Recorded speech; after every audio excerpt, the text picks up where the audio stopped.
Hello and welcome. In this video, we're going to talk about how you can pull datasets that you have imported or created in the KIWI ExploreLive module. There are three different ways of pulling datasets. You can pull two datasets side by side. You can combine them by stacking them on top of each other. Or you can merge two datasets using a merge key. We're going to use two different ExploreLive sessions to demonstrate those three different methods. In the first one, I have already uploaded three different datasets, veteran 1, 2, and 3. I'm going to quickly go over their content. The first dataset has 15 rows and 8 columns. The second dataset has 30 rows, 8 columns with the same variables as the variables containing the first datasets. And finally, the last datasets contain 15 rows, so the same number of rows as the variable 1, and 3 columns that are completely different. To create a pool dataset, you need to go into the Pool Content tab. And in this tab, you will be able to select the first and the second dataset, as well as the pooling methods. The first thing you're going to do is select the first dataset. This field lists all the datasets that you have imported, as well as the dataset that you could have created in the Subset and Transform Content tab. So in this case, I don't have any modified dataset, but just see the dataset that I've imported. I'm going to select the first veteran dataset and then the third. Those two datasets have the same number of rows. And I'm going to select the side-by-side method. So this method will require that your two datasets have the same number of rows. You need to click on the Pool button to actually create the pool dataset. As soon as you click on the Pool button, you will see two new panels. A summary of the pool dataset, which now has 15 rows and 11 columns. And the second or the third panel is this spreadsheet view that is used in the tab content and also the subset and transform content tab. So here you have a view of the 15 rows and 8 columns. So the second method is a method that will stack two datasets on top of each other. So I'm going to keep the first dataset. I'm going to switch to the veteran2.csv. And this dataset had 30 rows and 8 columns that match the columns of the first CSV. And I'm going to select the second method to stack two datasets together. And I'm going to click on Pool, and now my pool dataset is updated, and it will now contain 45 rows, so the 15 rows from the first dataset and the 30 rows from the second one. And the new dataset has 8 columns that you can also see here. So if I choose to use a method that is not compatible with, or if the dimensions of the dataset are not compatible, the two panels at the bottom will report an error and pretty much about the non-matching dimensions. So in this case, you just have to select on the right method and update your dataset. So these are the two methods of simple combination. Either you set two datasets side by side, or you stack them on top of each other.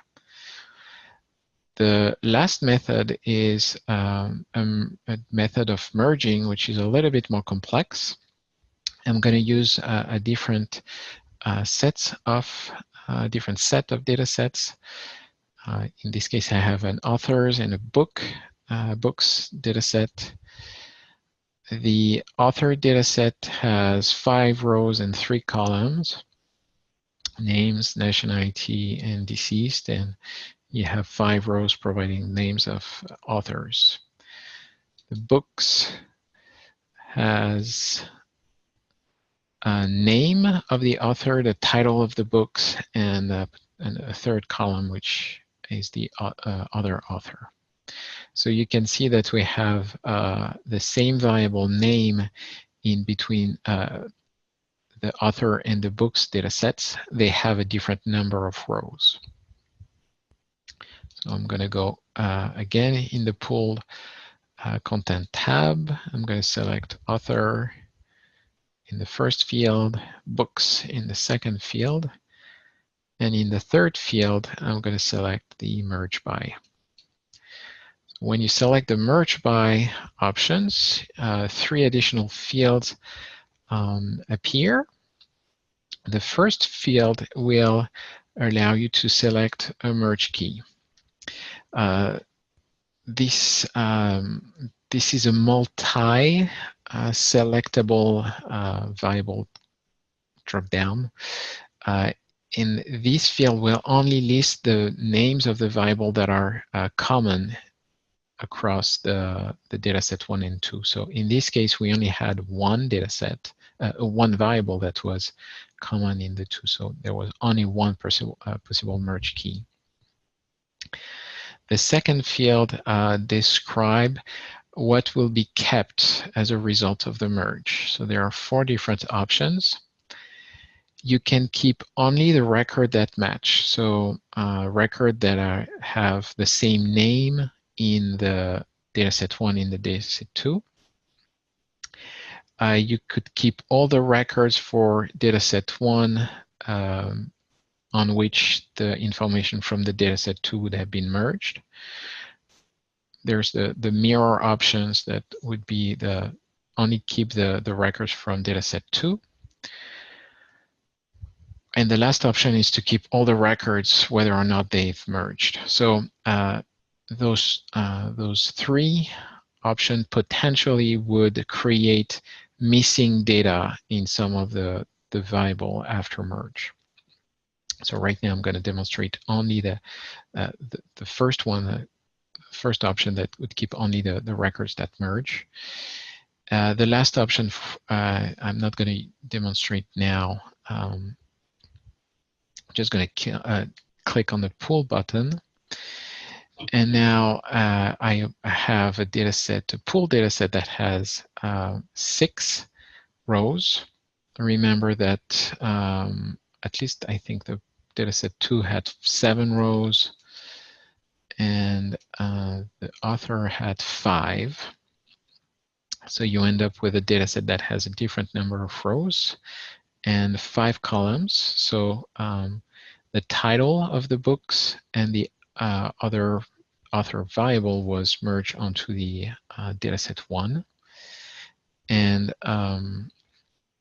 the other author had some missing information, but the title field was fully provided, and you can see that there is no missing information. If I click on all records, I will have 7 records. So that's the last record from the dataset 2. And you will see that in this case, this introduction to our book had no information matching. So no nationality and deceased. So you have some some empty field here. So this covers the main functionality of merging. The last field is about sometimes you have dataset that have the same variables. So those shared variables would be shown in the merge by, but you don't necessarily want to use all those variables as merge key. So in that case, you may want to drop some of the variables either from,